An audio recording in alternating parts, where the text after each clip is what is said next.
శ్రీ గురు చరిత్ర అధ్యాయం 47. శ్రీ గణేశాయ నమః.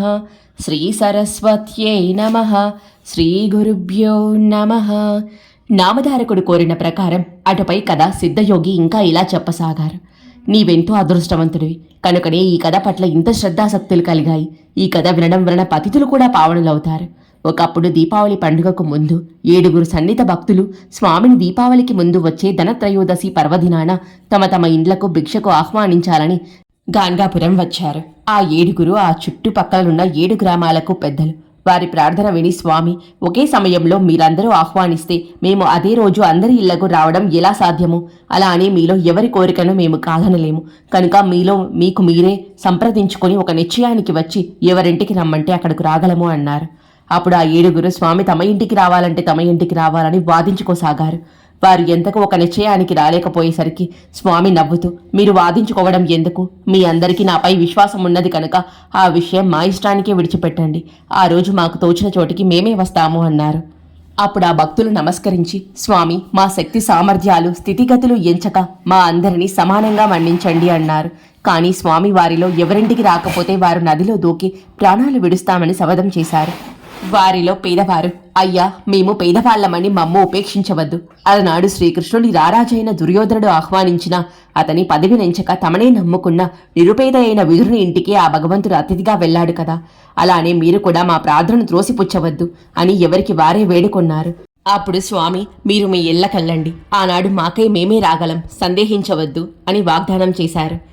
ఆయన ఎవరి ఆహ్వానాన్ని మన్నిస్తారోనన్న సందేహంతో ఆ 7 అలాగే నిలబడిపోయారు. అప్పుడు ఆయన ఒక్కొక్కరిని ప్రక్కకు పిలిచి, మేము మీ గ్రామానికే వస్తాము, కానీ ఈ మాట ఇంకెవరికీ చెప్పవద్దు అని రహస్యంగా చెప్పారు. అప్పుడు వాళ్ళు ఎవరికి వారే స్వామి తమ ఇంటికే రాగలరని తలచి ఇతరులకు ఏమీ చెప్పకుండా స్వామి వద్ద సెలవు తీసుకొని వెళ్ళిపోయారు. కానీ ఆ స్వామి ఆ పండుగ నాడు ఏ ఊరో వెళతారని అచటి వారందరికీ తెలిసిపోయింది. గంధర్వపుర వాసులందరూ వెంటనే వారి వద్దకు వచ్చి ఆ పర్వదినాన తమను విడిచి ఎక్కడికి వెళ్ళవద్దని బ్రతిమాలుకున్నారు. వారితో స్వామి, మేము ఆనాడు ఎక్కడికో వెళ్ళము, ఇక్కడే ఉంటాము అని మాట ఇచ్చి అందరినీ ఊరడించారు. చివరకు ధనత్రయోదశి రానే వచ్చింది. ఆ రోజుకు ఆ 7 గ్రామాల పెద్దలు శ్రీగురుడు తప్పక తమ ఇంటికే రాగలరని తలచి ఎవరికి వారు ఎంతో వైభవంగా ఏర్పాటు చేసుకున్నారు. ఆయా గ్రామస్తులు కూడా స్వామికి ఘనస్వాగతము పూజలకు సిద్ధమయ్యారు. కానీ గంధర్వపురంలోని శ్రీగురుడు ఆ గ్రామం విడిచి ఎక్కడికో వెళ్ళక మఠంలోనే ఉండిపోయారు. ఆనాటి సాయంత్రం మంగళస్నానం చేసే సమయంలో శ్రీగురుడు 7 రూపాలలో ఆ 7 గ్రామాలకు వెళ్లారు. అయినప్పటికీ 8వ రూపంలో గంధర్వపురంలోని తమ మఠంలోనే ఉండి అచ్చటి వారి పూజలు అందుకున్నారు. కొద్ది రోజులు ఆయన ఒక గ్రామానికి వెళ్లిన సంగతి మరొక గ్రామానికి పొక్కకుండా ఉండిపోయింది. అయినప్పటికీ ఆ కార్తీక మాసంలో త్రిపురోత్సవానికి స్వామికి కార్తీక పూర్ణిమ దీపతోరణాలు సమర్పించుకోవడానికి అన్ని గ్రామాల నుండి భక్తులు గంధర్వనగరం చేరుకున్నారు. వాళ్ళందరూ అంతకు 15 రోజుల ముందు తమ గ్రామాలలో జరిగిన ధనత్రయోదశి ఉత్సవ విశేషాలు చెప్పుకుంటూ ఉండగా ఒకరి మాటలు ఒకరికి నమ్మలేనివిగా తోచాయి. ఎవరికి వారు శ్రీగురుడు తమ ఇంటనే భిక్ష చేశారని చెప్పుకుంటూ ఒకరి మాటలు ఒకరు ఖండించుకుంటున్నారు. ఎవరికి వారే ఆనాడు స్వామికి తాము సమర్పించుకున్న శాలువలు కానుకలు నిదర్శనంగా చూపించి తమ మాటలు నిజమని నిరూపించుకోగలమంటున్నారు.